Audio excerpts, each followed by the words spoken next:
World Conceptions of Scientific Factuality. An attempt to derive a general view of world and life from the basis of strict science was undertaken in the course of the 19th century by Auguste Comte, 1798 to 1857. This enterprise, which was presented as a comprehensive world picture in his Cours de Philosophie Positive, 6 volumes 1830 to 1842, was sharply antagonistic to the idealistic views of Fichte, Schelling, and Hegel of the first half of the 19th century. It also opposed, although not to the same degree, all those thought structures that were derived from the ideas of evolution along the lines of Lamarck and Darwin. What occupied the central position of all world conception in Hegel, the contemplation and comprehension of man's own spirit, was completely rejected by Comte. He argues, if the human spirit wanted to contemplate itself, it would actually have to divide into two personalities. It would have to slip outside itself and place itself opposite its own being. Even a psychology that does not confine itself to the mere physiological view, but intends to preserve the processes of the mind by themselves, is not recognized by Comte. Anything that is to become an object of knowledge must belong to the objective interconnections of facts, must be presented objectively as the laws of the mathematical sciences. From this position there follows Comte's objection to the attempts of Spencer and other thinkers, whose world pictures followed the approach of scientific thinking adapted by Lamarck and Darwin. So far as Comte is concerned, the human species is given as a fixed and unchangeable fact. He refuses to pay any attention to Lamarck's theory.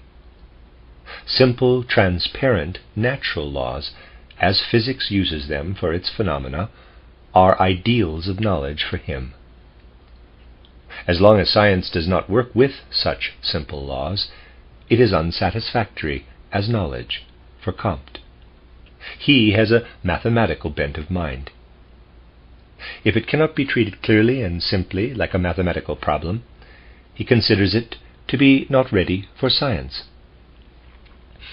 Comte has no feeling for the fact that one needs ideas that become increasingly more life-saturated as one rises from the purely mechanical and physical processes to the higher formations of nature and to man.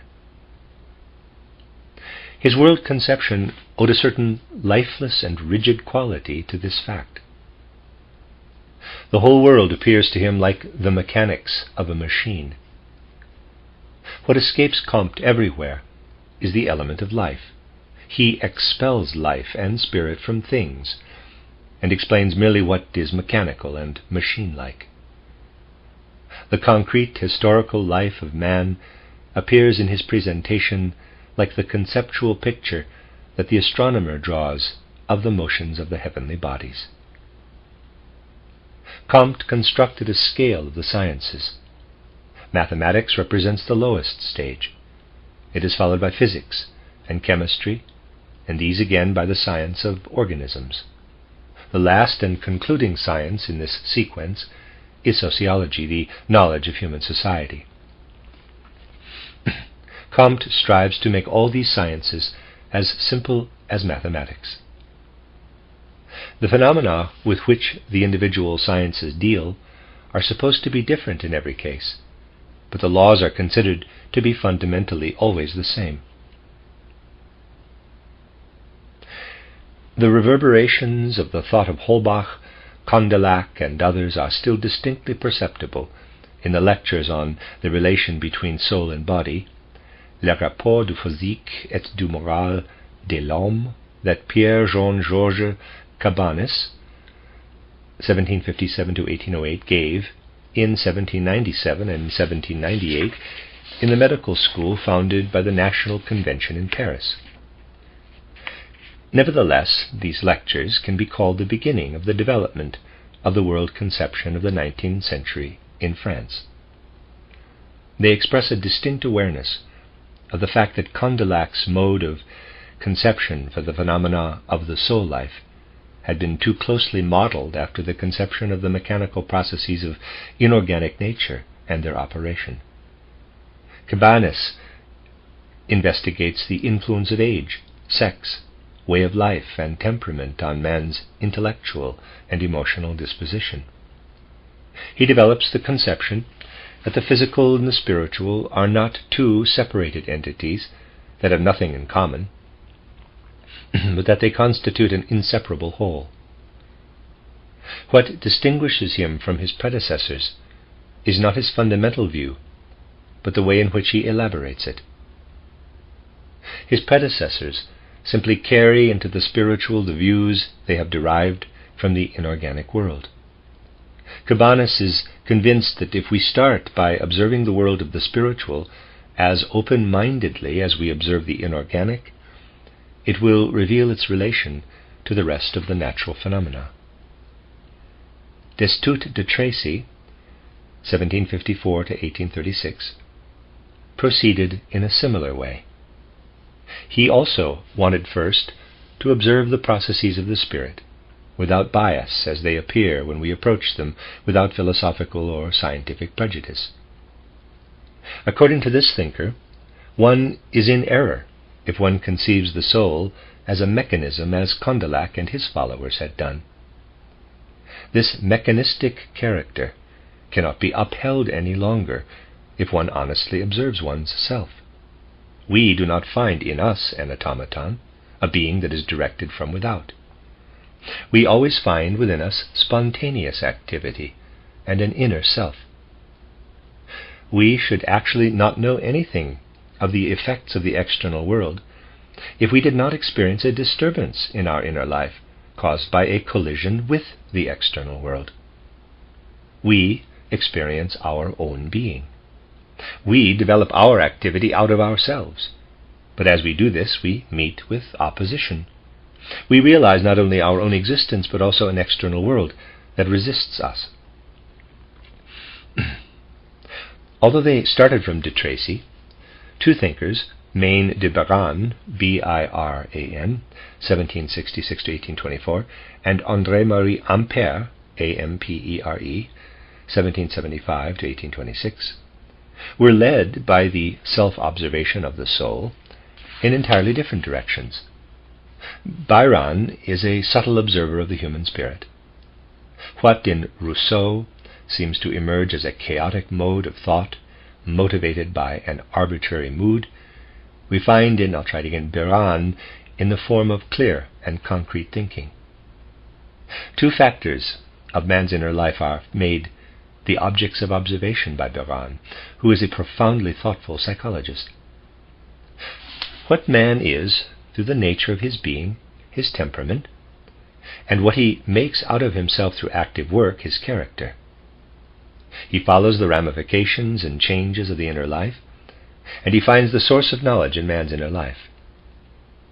The forces of which we learn through introspection are intimately known in our life, and we learn of an external world only insofar as it presents itself as more or less similar and akin to our inner world. What should we know of forces outside in nature if we did not experience within our self-active soul a similar force, and consequently could compare this with what corresponds to it in the external world? For this reason, Biran is untiring in his search for the processes in man's soul. He pays special attention to the involuntary and the unconscious element in the inner life processes that exist long before the light of consciousness emerges in the soul. Biran's search for wisdom within the soul led him to a peculiar form of mysticism in later years. In the process of deriving the profoundest wisdom from the soul, we come closest to the foundation of existence when we dig down into our own being. The experience of the deepest soul processes then is an immersion in the wellspring of existence, into the God within us. The attraction of Beran's wisdom lies in the intimate way in which he presents it. He could have found no more appropriate form of presentation than that of a journal intime, a form of diary. The writings of Beran that allow the deepest insight into his thought world were published after his death by E. Naville. Compare Naville's book Main de Beran, Sa vie et ses pensées, 1857, and his edition Œuvres inédites des mains de Beran. Sorry, I'm doing my best on the French there, forgive me. As old men, Cabanis and Destutt de Tracy belonged to a small circle of philosophers. Beran was a younger member among them. Ampère was among those who were acquainted with Beran's views. As a natural scientist, he became prominent through the extension of Ørsted's observation concerning the relation of electricity to magnetism. Compare above, page 266. Beran's mode of conception is more intimate, that of Ampère more scientific, methodical. Ampère follows with interest the interrelationship of sensations and conceptions in the soul, and also the process through which the spirit arrives at a science of the world phenomena with the aid of thinking. What is significant in this current of world conception, which chronologically represents the continuation of the teachings of Condillac, is the circumstance that the life of the soul itself is decidedly emphasized, that the self-activity of the inner personality of the human being is brought into the foreground of the investigation, and that all these thinkers are striving, nevertheless, for knowledge in the strict sense of natural science. Initially, they investigate the spirit with the methods of natural science, but they do not want to treat its phenomena as homogeneous with the other processes of nature.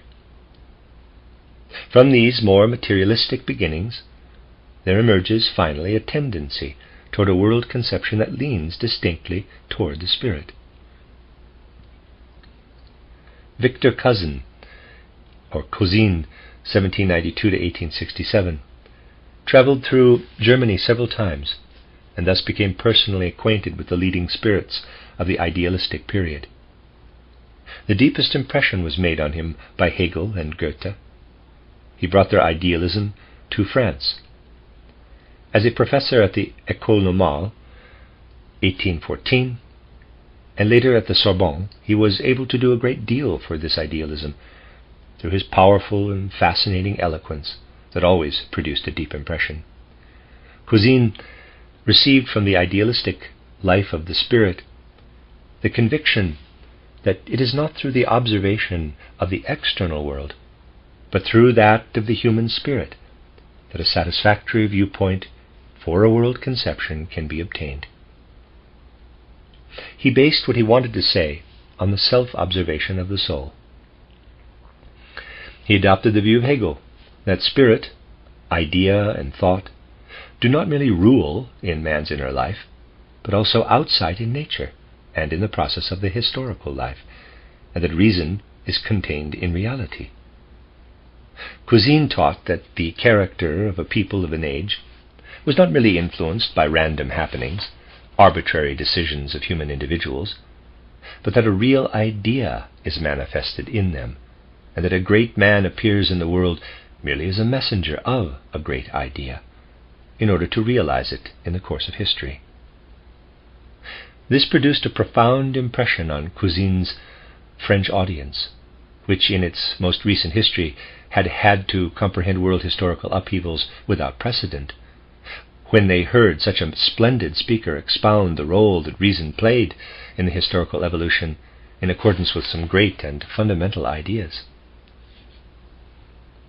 Comte, with energy and resolution, found his place in the development of French philosophy with his principle only in the method of science, which proceeds from strict mathematical and directly observed truths, as in physics and chemistry, can the point of departure for a world conception be found. The only approach he considered mature was the one that fought its way through to this view. To arrive at this stage, humanity had to go through two phases of immaturity, one in which it believed in gods, and subsequently one in which it surrendered to abstract ideas. Comte sees the evolution of mankind in the progression from theological thinking to idealistic thinking, and from there to the scientific world conception. In the first stage, man's thinking projected anthropomorphic gods into the processes of nature, which produce these processes in the same arbitrary manner in which man proceeds in his actions.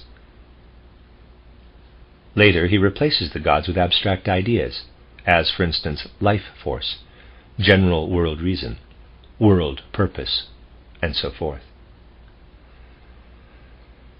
But this phase of development must give way to a higher one, in which it must be understood that an explanation of the phenomena of the world can be found only in the method of observation and a strictly mathematical and logical treatment of the facts. For the purpose of a world conception, thinking must merely combine what physics, chemistry, and the science of living organisms obtain through their investigation. Thinking must not add anything to the results of the individual sciences, as theology had done with its divine beings, and the idealistic philosophy with its abstract thoughts. Also, the conceptions concerning the course of the evolution of mankind, the social life of men in the state, in society, etc., will become clear only when the attempt is made to find in them laws like those found in the exact natural sciences. The causes that bring families, associations, legal views, and state institutions into existence must be investigated in the same way as the causes that make bodies fall to the ground and that allow the digestive organs to operate. The science of human social life, of human development, sociology, is therefore what Comte is especially concerned with, and he tries to give it the exactness that the other sciences have gradually acquired. In this respect, he has a predecessor in Claude-Henri de Saint-Simon, 1760 to 1825. Saint-Simon had presented the view that man would only learn to guide his own fate completely when he conceived of his own life in the state, in society, and in the course of history in a strictly scientific sense, and when he arranged it like a process following a natural law. For a while, Comte was on intimate terms with Saint-Simon. He parted ways with him when it seemed to him that Saint-Simon's views turned into all sorts of groundless dreams and utopias. Comte continued to work with a rare zeal in his original direction. His Cours de Philosophie Positive is an attempt to elaborate in a style of spirit alienation the scientific accomplishments of his time into a world conception by presenting them merely in a systematized survey, and by developing sociology in the same way without the aid of theological and idealistic thoughts. Comte saw no other task for the philosopher than that of such a mere systematized survey. The philosopher would add nothing of his own to the picture that the sciences have presented as the connection of facts. Comte expressed thereby in the most pointed manner his view that the sciences alone, with their methods of observing reality, have a voice in the formulation of a world conception. Within German spirit life, Eugen Dühring, 1833 to 1921, appeared as a forceful champion of Comte's thought. This was expressed in 1865 in his Natural Dialectic, that's the title. As a further exposition, he expounded his views in his book titled Course of Philosophy as a Strictly Scientific World Conception and Art of Life, 1875, and in numerous other writings in the fields of mathematics, natural science, philosophy, history of science, and social economy. All of Düring's work proceeds, in the strictest sense of the word, from a mathematical and mechanistic mode of thought. Düring is outstanding in his endeavor to analyze his observations of nature in accordance with mathematical law. But where this kind of thinking is insufficient, he loses all possibility of finding his way through life. It is from this characteristic of his spirit that the arbitrariness and bias is to be explained, with which Düring judges so many things. Where it is necessary to judge the conflicts of life in accordance with higher ideas, he has therefore no other criterion than his sympathies and antipathies that have been aroused in him through accidental personal circumstances. This man, with his mathematically objective mind, becomes completely arbitrary when he undertakes to evaluate human accomplishments of the historical past or of the present. His rather unimaginative mathematical mode of conception led him to denounce a personality like Goethe as the most unscientific mind of modern times, whose entire significance consisted, in Düring's opinion, in a few poetical achievements. It is impossible to surpass Düring in his undervaluation of everything that lies beyond a drab reality, as he does in his book titled The Highlights of Modern Literature. In spite of this one-sidedness, Düring is one of the most stimulating figures in the development of modern world conception. No one who has penetrated his thought-saturated books can help but confess that he has been profoundly affected by them. Düring uses rude language for all world conceptions that do not proceed from strictly scientific basic views. All such unscientific modes of thought, quote, found themselves in the state of childish immaturity or feverish fits, or in the decadence of senility, no matter whether they infest entire epochs and parts of humanity under these circumstances, or just occasionally individual elements or degenerated layers of society. But they always belong to the category of the immature, the pathological, or that of overripeness that is already decomposed by putrefaction. Close quote from Course of Philosophy. What Kant, Fichte, Schelling, and Hegel achieved, Düring condemns as the outflow of a professorial wisdom of mountebanks. Idealism as a world conception is for him a theory of insanity. He means to create a philosophy of reality that is alone adequate to nature, because it, quote, does away with all artificial and unnatural fictions, and for the first time makes the concept of reality the measure of all ideal conceptions. Close quote. Reality is conceived in this philosophy, quote, in a manner that excludes all tendencies toward a dreamlike and subjectivistically limited world conception. Close quote from the book Course of Philosophy. One should think like a real expert in mechanics, a real physicist who confines himself to the results of sense perception, of the logical combinations of the intellect, and the operations of calculations. Anything that goes beyond this is idle playing with empty concepts. This is Düring's verdict. Düring means to raise this form of thinking, however, to its justified position. Whoever depends exclusively on that form of thinking can be sure that it supplies him with insight concerning reality. All brooding over the question of whether or not we actually can penetrate into the mysteries of the world process, all investigations which, like Kant's, want to limit the faculty of knowledge, are caused by logical distortion. One should not yield to the temptation of a self-sacrificing self-denial of the mind that does not dare to make a positive statement about the world. What we can know is a real and untarnished presentation of the real. Quote, the totality of things has a systematic order and an inner, logically consistent structure. Nature and history have a constitution and a development that corresponds to a large extent to the general logical relations of all concepts.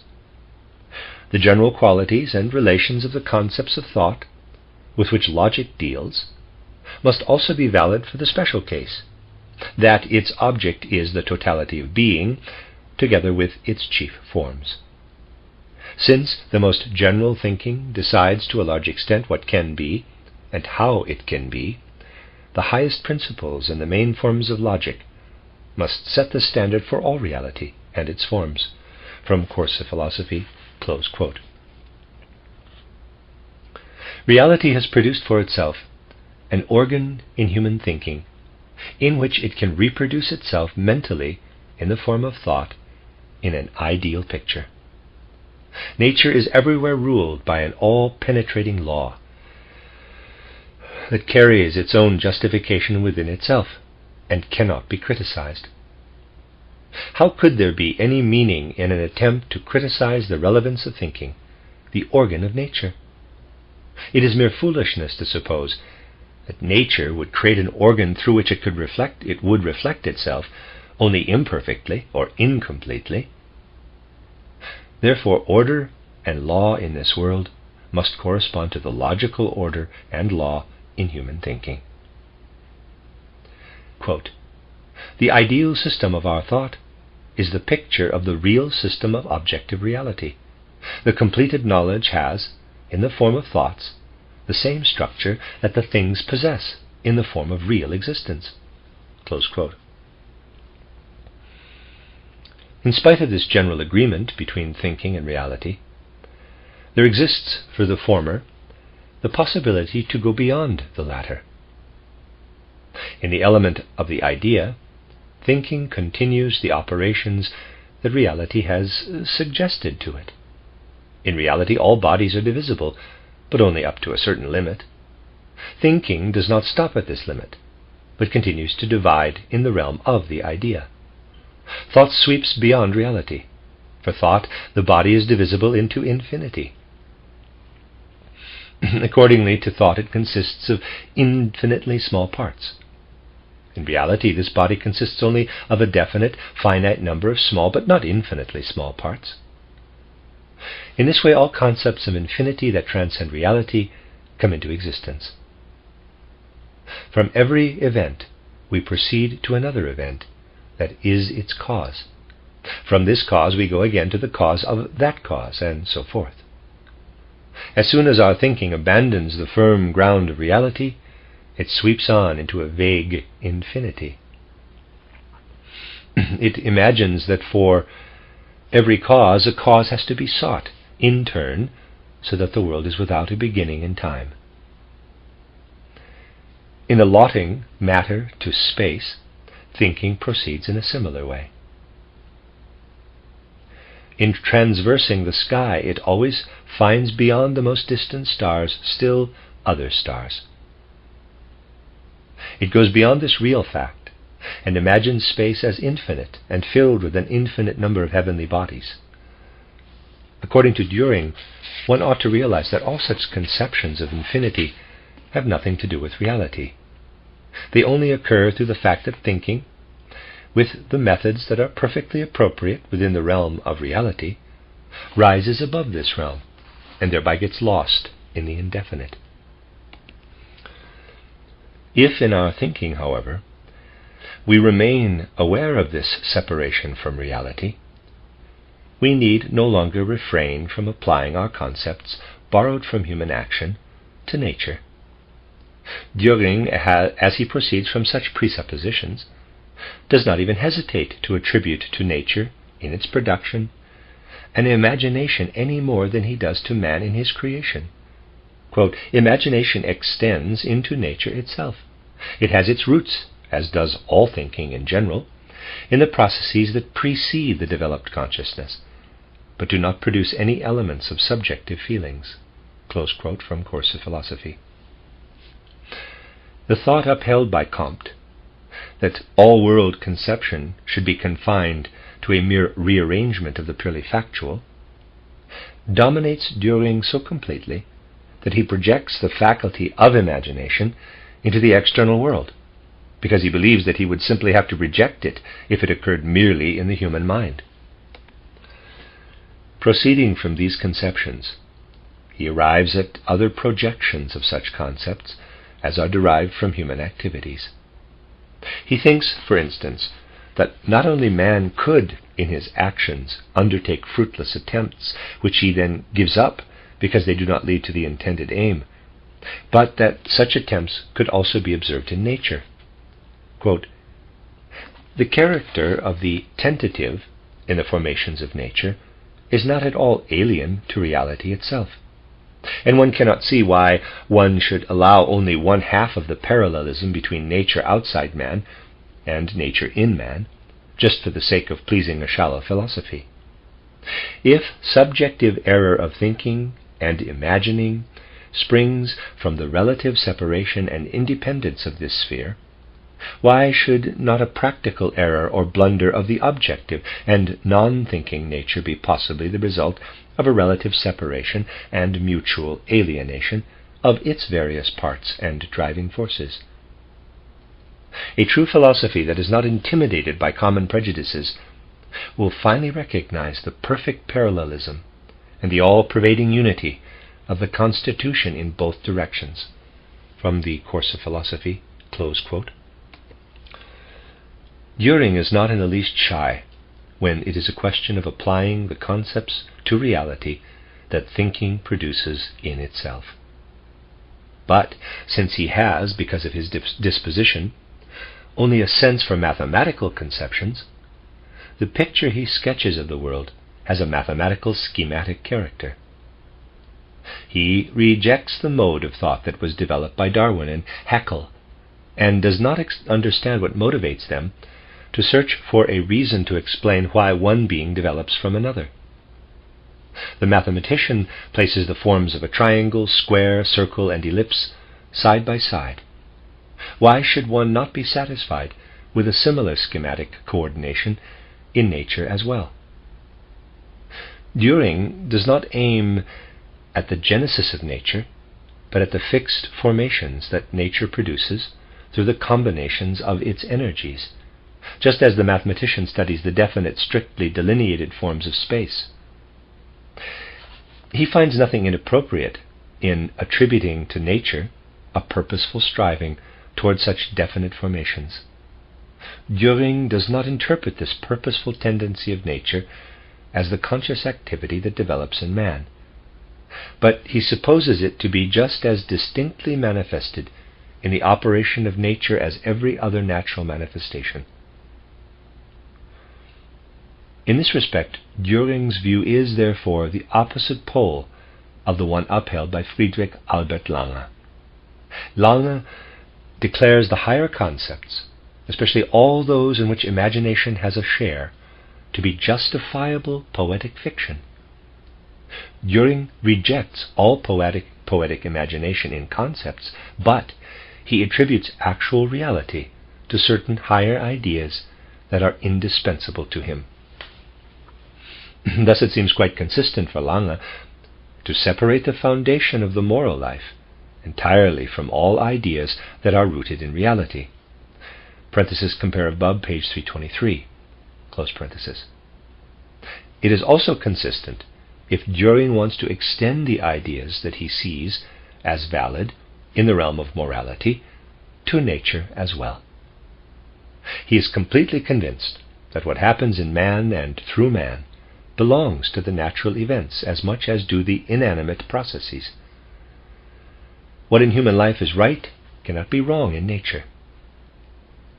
Such considerations contributed to making Dühring an energetic opponent to Darwin's doctrine of the struggle for existence. If the fight of all against all were the condition of perfection in nature, it would have to be the same with man's life. Quote, "Such a conception that claims to be scientific is the most immoral thing thinkable. The character of nature is, in this way, conceived in an anti-moral sense. It is not merely indifferent to the better morality of man, but it is actually in agreement and in alliance with the bad moral principles that are followed by scoundrels." From Course of Philosophy, close quote. According to Dühring's life conception, what man feels as moral impulses must have its origin in nature. it is possible to observe in nature a tendency toward morality. As nature produces various forces that purposefully combine into stable formations, so it also plants into man instincts of sympathy. By them, he allows himself to be determined in his social life with his fellow men. In man, the activity of nature is continued on an elevated level. Düring attributes the faculty to produce sensations automatically out of themselves to the inanimate mechanical forces. Quote, "The mechanical causality of the forces of nature becomes, so to speak, subjectified in the fundamental sensation.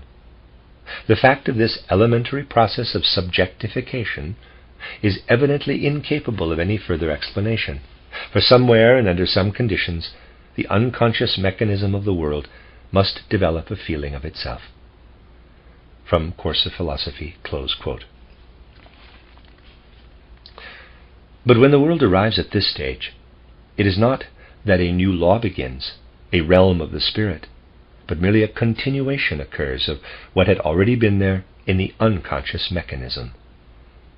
This mechanism, to be sure, is unconscious, but it is nevertheless wise, for, quote, "the earth, with all it produces, as well as all causes of life's maintenance that lie outside, especially in the sun, and all influences that come from the whole surrounding world in general, this entire organization and arrangement must be thought of as essentially produced for man, which is to say, in agreement with his well-being." From Course of Philosophy, close quote. Düring ascribes thought and even aims and moral tendencies to nature, without admitting that he thereby idealizes nature. But for an explanation of nature, higher ideas are necessary that transcend the real. According to Düring, however, there must be nothing like that. He therefore changes their meaning by interpreting them as facts. Something similar happened in the world conception of Julius Hermann von Kirchmann, 1802 to 1884, who published his title Philosophy of Knowledge in 1864. At about the same time, Düring's title Natural Dialectic appeared. Kirchmann proceeds from the supposition that only what is perceived is real. Man is connected with reality through his perception. Everything that he does not derive from perception, he must eliminate from his knowledge of reality. He succeeds in doing this if he rejects everything that is contradictory. Quote, "Contradiction is not," close quote, is Kirchmann's second principle, which follows his first principle, quote, "The perceived is," close quote. Kirchmann admits only feelings and desires as the states of the soul of man that have an existence by themselves. Quote, "Knowing forms a contrast to the other two states, to feeling and desire. It is possible that there is, in knowing, something underlying, perhaps something similar to pressure and tension, but if it is conceived in this way, it cannot be grasped in its essence. As knowing, and it is only as such that it is to be investigated here, it merely makes itself into a mirror of another being. There is no better parable for this than the mirror. Just as the mirror is the more perfect, the less it shows of itself, and the more it reflects another being, so it is also with knowing. Its essence is the pure reflection of a being other than itself, without mixing in its own state of being." From Philosophy of Knowledge, 1864, close quote. One cannot imagine a greater contrast to Hegel's mode of conception than this view of knowledge. While with Hegel the essence of a thing appears in thinking, in the element that the soul adds in spontaneous activity to the percept, Kirchmann's ideal of knowledge consists of a mirror picture of percepts from which all additions by the soul itself have been eliminated. To judge Kirchmann's position in the intellectual life correctly, one must consider the great difficulty with which somebody who had the will to erect an independent structure of world conception was met in his time. The results of natural science, which were to produce a profound influence on the development of world conceptions, were still young.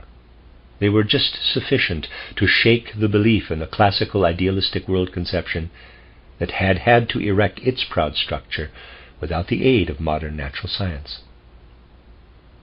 In the face of the wealth of detailed knowledge, it became difficult to reconstruct fundamental philosophical thoughts.